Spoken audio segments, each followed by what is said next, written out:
someone asked me whether I was aware of all the people out there who were praying for the president.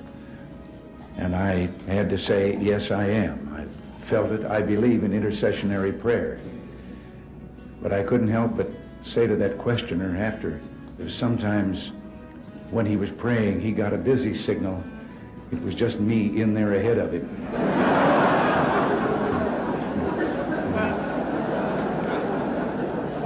I think I understand how Abraham Lincoln felt when he said, I have been driven many times to my knees by the overwhelming conviction that I had nowhere else to go.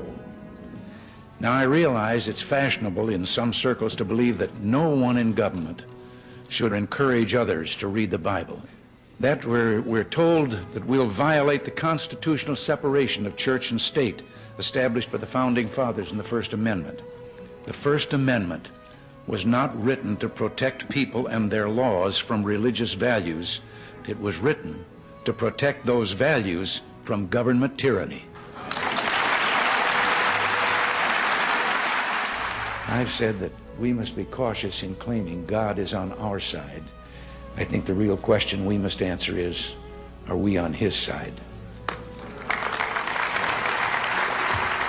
No matter where we live, we have a promise that can make all the difference. A promise from Jesus to soothe our sorrows, heal our hearts, and drive away our fears. He promised there will never be a dark night that does not end. Our weeping may endure for a night, but joy cometh in the morning. He promised if our hearts are true, His love will be as sure as sunlight. And by dying for us, Jesus showed how far our love should be ready to go. All the way. For God so loved the world that He gave His only begotten Son, that whosoever believeth in Him should not perish but have everlasting life. We all perish. Americans yearn to explore life's deepest truths, and to say their entertainment, or their idea of entertainment, is sex and violence and crime, is an insult to their goodness and intelligence. We are people who believe love can triumph over hate, creativity over destruction, and hope over despair. And that's why so many millions hunger for God's good news. I've always believed that we were, each of us, put here for a reason, that there is a plan, somehow a divine plan for all of us. I know now that whatever days are left to me belong to Him. I also believe this blessed land was set apart in a very special way. Our forebears came not for gold, but mainly in search of God and the freedom to worship in their own way. We've been a free people living under the law with faith in our Maker and in our future. I've said before that the most sublime picture in American history is of George Washington on his knees in the snow at Valley Forge.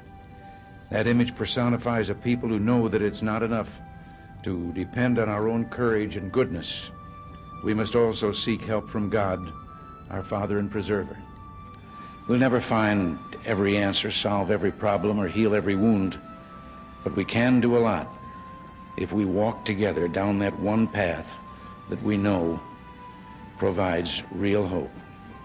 The morality and values such faith implies are deeply embedded in our national character. Our country embraces those principles by design, and we abandon them at our peril. My experience in this office I hold has only deepened a belief I've held for many years. Within the covers of that single book are all the answers to all the problems that face us today if we'd only read and believe.